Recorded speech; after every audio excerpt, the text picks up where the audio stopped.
Olá pessoal de Estratégia, eu sou o professor Eric Alves para mais um vídeo do nosso curso de Direito Administrativo.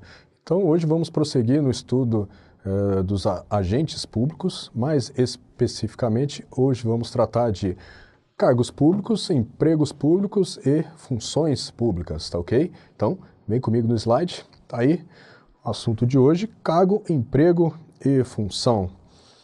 E para atingir nosso objetivo, vamos seguir este sumário aqui, ok? Vamos começar abordando as características dos cargos, empregos e funções públicas. A partir daí, vamos abordar também o regime jurídico único, um ponto aqui bastante importante. Depois vamos tratar a respeito do acesso a cargos, empregos e funções. E, por fim, algumas questões de prova para consolidar o nosso conhecimento. Vamos lá? Então tá, cargo, emprego e função. Vamos lá, pessoal, no âmbito da administração pública, os agentes públicos, eles ocupam cargos ou empregos ou exercem uma função, ok? Então, repetindo, no âmbito da administração pública, os agentes públicos, eles ocupam cargos ou empregos ou exercem função. Então, vemos aqui que cargos e empregos, eles são lugares na estrutura da administração que serão ocupados pelos agentes públicos. Já as funções públicas, elas correspondem a um conjunto de atribuições ou responsabilidades.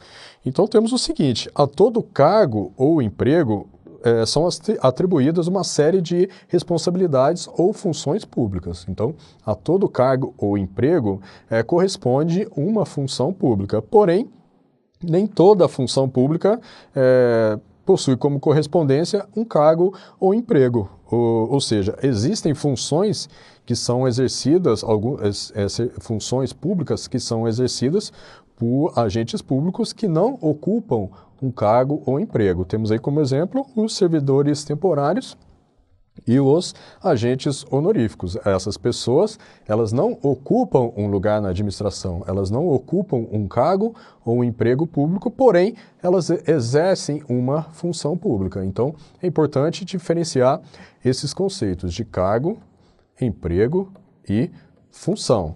E é isso que faremos em seguida. Vamos iniciar falando dos cargos públicos. Os cargos públicos, eles são aqueles lugares na administração ocupados por quem? Por servidores públicos. E quem são os servidores públicos? São aquelas pessoas cujo vínculo jurídico com a administração é um regime jurídico estatutário. O que significa isso? A pessoa submetida ao regime jurídico estatutário, ela possui uma relação jurídica com o Estado definida diretamente por uma lei. Então, aqui temos como exemplo mais clássico dessa situação a Lei 8.112 de 1990, que é o Estatuto Jurídico dos Servidores Públicos Federais. Então, quando um agente ele se relaciona com o Estado por meio de um vínculo jurídico estatutário, o lugar que ele ocupa na administração é um cargo público. O regime estatutário, que é aqui definido por uma lei, ele indica que quando a pessoa é nomeada para ocupar aquele cargo, ela ingressa numa situação jurídica que já é pré-definida, é aquela situação jurídica que já está definida na lei, lá naquela lei que estabelece o regime jurídico do cargo. Essa situação jurídica, ela não pode ser mudada nem mesmo mediante um contrato.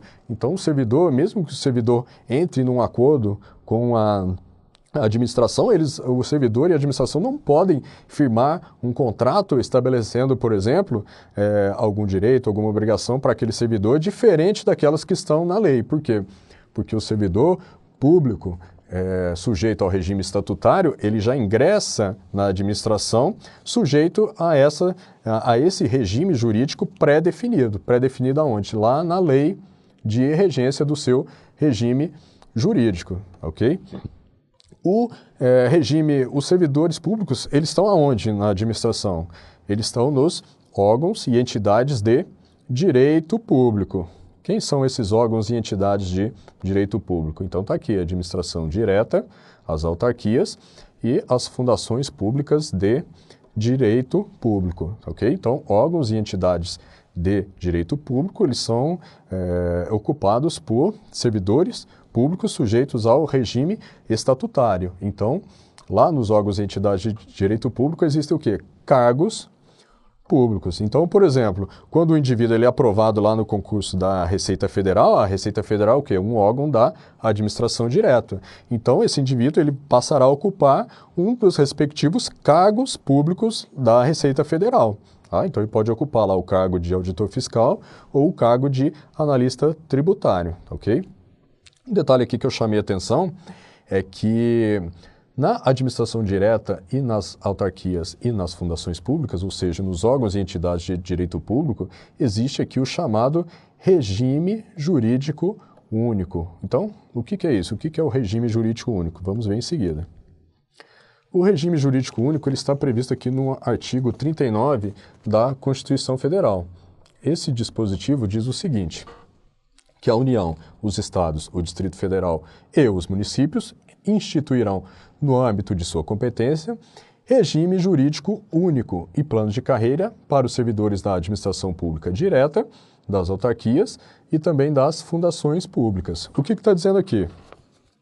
Que os entes federados, lá na administração pública direta, nas autarquias e nas fundações, deve existir apenas um regime jurídico. Então, tanto a administração pública direta como as autarquias e as fundações, os servidores desses órgãos e entidades, eles devem se submeter apenas a um regime jurídico único. A Constituição não diz qual é esse regime, ok? Ela diz o seguinte, que apenas deve ser o mesmo regime que existe na administração pública direta, deve existir nas autarquias e também deve existir nas fundações. No âmbito aqui da União, qual é esse regime jurídico único? Então, já vimos, é o regime estatutário, que é o que está previsto aqui na Lei 8.112 de 1990. Então, professor, não haveria impedimento por esse dispositivo da Constituição Federal que a União instituísse um regime seletista, por exemplo, para os servidores da administração direta, das autarquias e das fundações? Não haveria problema. A Constituição só exige que o regime seja único, seja um mesmo regime, um regime jurídico único. Porém, o regime aqui estatutário, que é definido numa lei de regência, ele é mais condizente com as atribuições dos órgãos da direta, das autarquias e das fundações, que são órgãos e entidades de quê? De direito público. Eles exercem as prerrogativas inerentes ao direito público. Então, a doutrina, ela ensina que o regime jurídico estatutário, ele é mais condizente com as atribuições desses órgãos e entidades. Por isso, por isso a União instituiu o regime estatutário e os estados, o Distrito Federal e os municípios, eles também, geralmente, seguem essa mesma orientação. Agora, um detalhe. A Emenda Constitucional 19, aqui de 1998, ela alterou a redação aqui desse caput do artigo 39 da Constituição Federal, com o fim de eliminar a necessidade de um regime jurídico único. Então, a partir da edição dessa emenda, o regime jurídico único passou a não ser mais obrigatório. Porém, a eficácia dessa redação dada pela emenda 19 de 98, ela foi suspensa pelo STF. Né? Então, temos aqui a ação direta de inconstitucionalidade 2135, Distrito Federal. Nessa ação, o STF ele suspendeu a nova redação que a Emenda Constitucional 19 de 98 pretendia dar ao caput do artigo 39 da Constituição Federal. Então, essa nova redação pretendia eliminar o regime jurídico único, o STF foi lá e suspendeu essa redação, então por isso que hoje é obrigatório a existência do regime jurídico único. Porém, essa suspensão da eficácia pelo STF, ela só ocorreu a partir de agosto de 2007, com um efeito ex tunc, com efeito prospectivo, os efeitos para o futuro. Então, durante esse período, entre a edição da Emenda Constitucional 19 de 98 e agosto de 2007, foi possível existir regimes jurídicos distintos na administração pública direta, nas autarquias e nas fundações.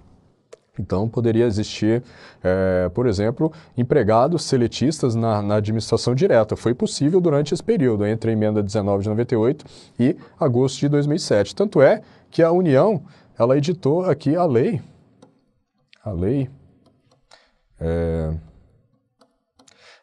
9.962, em 2000. Essa lei, ela instituiu o regime de emprego público seletista para os órgãos e entidades de direito público da União, ok? Amparada ali na redação que foi dada pela emenda constitucional de 19 de 98. Então, pessoal, entre a edição da emenda e agosto de 2007, foi possível a administração direta contratar empregados públicos. E essas contratações que foram feitas lá atrás, durante esse período, elas permanecem válidas. Por quê? Porque o tribunal, o STF, ele só suspendeu a eficácia dessa emenda a partir de agosto de 2007, com efeitos para o futuro. Porém, hoje, após a decisão do STF, após agosto de 2007, hoje vale o quê? O regime jurídico único, que é essa redação que está aqui em cima, ok? Então, hoje, reforçando, vale o regime jurídico único, que na esfera federal é o regime estatutário dado pela Lei 8.112 de 1990. Voltando aqui a falar especificamente a respeito dos cargos públicos, vemos aqui que o cargo público ele pode ser de provimento efetivo, ou seja, a pessoa pode entrar, pode passar a ocupar o cargo público a partir de um provimento efetivo, que é dado aqui após aprovação em concurso público, ou os cargos públicos eles podem ser de provimento em comissão. Esses cargos são de livre nomeação e exoneração. Então, os detalhes aqui do concurso público e dos cargos em comissão, de livre nomeação e exoneração, a gente vai ver em um vídeo específico. Terminado de abordar os empregos públicos, os cargos públicos, vamos passar a falar agora dos empregos públicos. Os empregos públicos, eles são ocupados por empregados públicos. Os empregados públicos, eles estão sujeitos ao regime seletista, ou seja, a relação jurídica entre o agente e o Estado é formalizada por um contrato de trabalho, regido pela CLT, regido pela consolidação das leis do trabalho, ok? Então, diferente lá do cargo público, em que o regime era um regime estatutário, o regime jurídico era dado por uma lei, aqui não, aqui o empregado público, o vínculo dele com a administração é dado por um contrato de trabalho regido pela CLT. O detalhe é que o regime jurídico desses empregados públicos, na verdade, ele é um regime híbrido.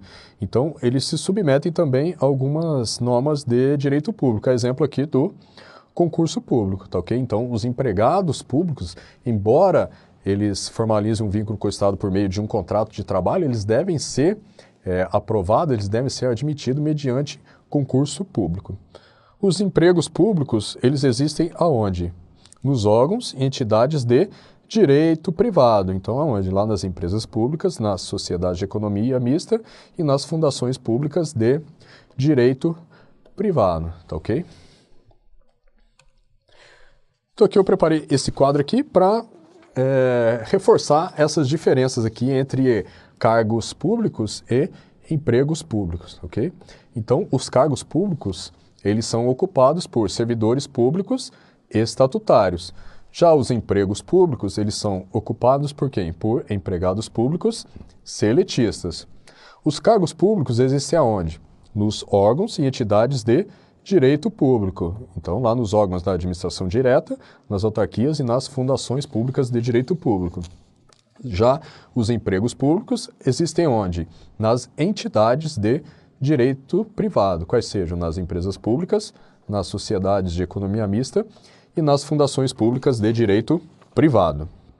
Então, é importante guardar essas diferenças aqui entre cargo público e emprego público, que estão bem resumidos aqui nesses dois quadrinhos.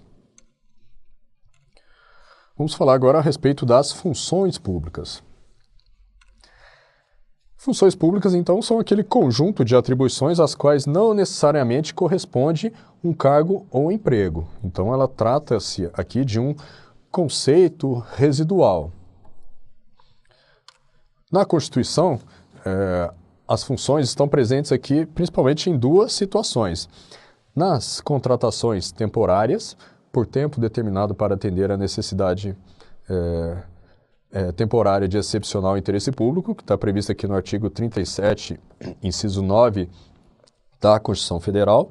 Então, o agente público que exerce, que é contratado temporariamente, ele exerce atribuições públicas como um mero prestador de serviço. Ele não ocupa um local, ele não ocupa um cargo ou emprego na estrutura da administração pública. Então, temos aqui, por exemplo, um professor de universidade pública que é contratado em regime temporário, lá o chamado professor substituto. Ele desempenha as mesmas atribuições do professor ocupante de um cargo público, mas, diferentemente, o professor temporário ele não ocupa o lugar na estrutura administrativa da entidade, tá, ok? Então, ele exerce apenas uma função pública.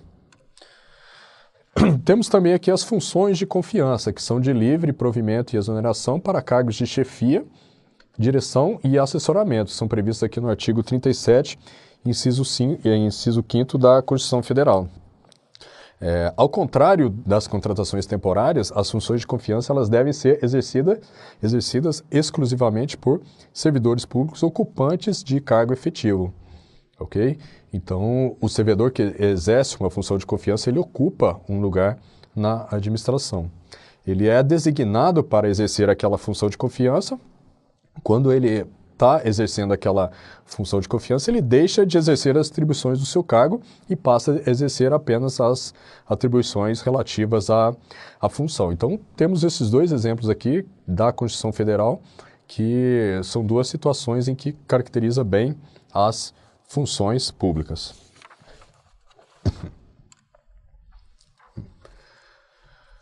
Vamos falar um pouco agora a respeito do acesso aos cargos, empregos e funções. O artigo 37, inciso 1º aqui da Constituição Federal, ele diz que os cargos, os empregos e as funções públicas, eles são acessíveis a quem? Aos brasileiros e aos estrangeiros, tá, ok? Então, cargos, empregos e funções públicas são acessíveis a brasileiros e a estrangeiros. Então, aqui no caso dos brasileiros, podem ser tanto brasileiros natos como brasileiros naturalizados. E a Constituição diz que os brasileiros eles devem preencher os requisitos estabelecidos em lei. Se eles devem preencher os requisitos estabelecidos em lei, então isso significa que a lei ela pode impor restrições ao acesso aos cargos, empregos e funções públicas. Então temos aqui, por exemplo, alguns concursos que a lei impõe limite de idade para acessar aquele cargo público. Temos isso aqui é muito comum naqueles concursos para carreiras policiais, carreiras militares. Tem um limite máximo de idade. Algumas carreiras também existe um limite mínimo de idade. Então, a lei ela pode impor essa restrição ao acesso. Por quê? Porque a Constituição diz que os cargos, empregos e funções são acessíveis aos brasileiros, natos ou naturalizados, que preencham os requisitos estabelecidos em lei. O detalhe é que para que uma imposição, uma restrição dessa natureza, ela seja legítima, é imprescindível que haja previsão em lei, tá ok? Então, essa previsão não pode estar apenas lá no edital do concurso público. Por quê? Porque o edital do concurso, ele não é um instrumento idôneo para impor condições para a participação no certame. Essas restrições, essas condições devem estar previstas em lei. Além disso, mesmo que essa restrição esteja prevista lá em lei, ela deve guardar correspondência com a real necessidade para o exercício da função, observando sempre o quê? Os princípios da isonomia, da razoabilidade e da impessoalidade. Então, se a lei prevê lá um limite de idade para acessar aquele cargo público, essa restrição deve ter alguma coerência com a atividade que o servidor irá exercer nesse cargo, ok? Então, muito importante isso aqui. A lei, ela pode sim impor restrições ao acesso aos cargos, empregos e funções públicas. O edital não. O edital, ele deve se basear sempre numa lei. Não pode o edital, por conta própria, só ele impor alguma restrição. Essa restrição deve estar prevista em lei.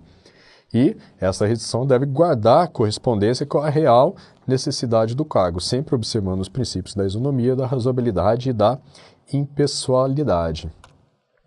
Outro detalhe aqui, pessoal, é que existem alguns cargos que são privativos de brasileiro nato. Okay? Então, vimos aqui que a regra é que os cargos públicos, os cargos, os empregos e as funções públicas, eles são acessíveis aos brasileiros natos ou naturalizados. Porém, alguns cargos são privativos de brasileiro nato. São eles: o cargo de presidente e vice-presidente da República, o cargo de presidente da Câmara dos Deputados e de presidente do Senado Federal, o cargo de ministro do STF, os cargos da carreira diplomática, o cargo de oficial das Forças Armadas e o cargo de ministro da Defesa. Esses cargos são privativos de brasileiro nato. Brasileiros naturalizados não podem ocupar esses cargos.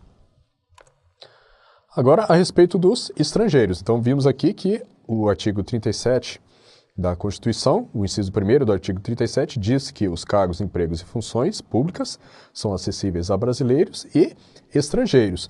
Só que no caso dos estrangeiros, esse acesso ele deve se dar na forma da lei. Então, diz lá o dispositivo da Constituição que o acesso de estrangeiros se dá na forma da lei, ou seja, depende da edição de uma lei regulamentadora. Trata-se de uma norma de eficácia limitada. Então, deve existir essa lei que a regulamentar o acesso dos estrangeiros aos cargos, empregos e funções públicas. Ok? Então, a teoria terminou aqui. Vamos agora ver algumas questões de prova para consolidar nosso conhecimento. A primeira: o cargo público, cujo provimento se dá em caráter efetivo ou em comissão, só pode ser criado por lei, com denominação própria e vencimento pago pelos cofres públicos. Então, essa questão aqui, na verdade, está trazendo um ponto novo aqui para a gente. Então, vamos ver aqui o que diz a Lei 8.112, no seu artigo 3º. Que cargo público é o conjunto de atribuições e responsabilidades previstas na estrutura organizacional que devem ser cometidas a um servidor. Parágrafo único. Os cargos públicos acessíveis a todos os brasileiros são criados por lei. Ok? Então, os cargos públicos são criados por lei, com denominação própria e vencimento pago pelos cofres públicos, para provimento em caráter efetivo e provimento em comissão. Ok? Então, vimos aqui que a nossa questão está de acordo com esse dispositivo da Lei 8.112. Então, o que eu queria destacar para vocês aqui é o seguinte: que os cargos públicos, eles são criados por lei, tá ok? Então, nossa questão está correta. A segunda questão: servidor público estatutário é aquele submetido a um diploma legal específico e que ocupa cargo público da administração direta e indireta, como autarquias, fundações e empresas públicas. Então, ela está dizendo aqui que servidor público estatutário é aquele submetido a um diploma legal específico. Ok, então vimos lá que a relação jurídica entre um servidor público estatutário e a administração é dada por uma lei, por um diploma legal específico. E vimos também que o servidor público estatutário ele ocupa um cargo público. Tá ok. E aonde que existe esse cargo? Nos órgãos da administração direta e nas entidades da administração direta de quê? De direito público, tá ok? Então, o cargo público existe na administração direta e nas entidades da administração indireta de direito público. Então, nas autarquias, nas fundações de direito público e nas empresas públicas? Não, né? Então, empresas públicas são entidades de direito privado. Cargo público só existe nas entidades de direito público. Então, por isso, nossa questão está errada. Nas empresas públicas aqui, pessoal, existem o quê? Existem empregados públicos sujeitos ao regime seletista, tá ok? Muito importante guardar essa diferença. Mais uma questão, a última. Nas empresas públicas e sociedades de economia mista, não existem cargos públicos, mas somente empregos públicos. Ok? Então, nossa questão está correta. Os cargos públicos, tanto os de provimento efetivo como de provimento em comissão, eles são ocupados por servidores públicos estatutários, estão presentes, como vimos, nos órgãos e entidades de direito público, na administração direta, nas autarquias e nas fundações públicas. Ok? Então, não existem cargos públicos nas empresas públicas e na sociedade de economia mista. Nas empresas públicas e na sociedade de economia mista existe o quê? Os empregos públicos. Os empregos públicos, eles são ocupados por quem? Por empregados públicos seletistas. Ok? Então, os empregos públicos eles estão presentes lá nas entidades administrativas de direito privado, nas empresas estatais e nas fundações públicas de direito privado. É importante aqui, aproveitando a deixa dessa questão, salientar que os dirigentes das empresas estatais, então lá os diretores e os membros dos conselhos, do conselho de administração, por exemplo, das empresas estatais, eles não são empregados seletistas, ok? Então, são empregados seletistas apenas aqueles agentes operacionais dessas entidades.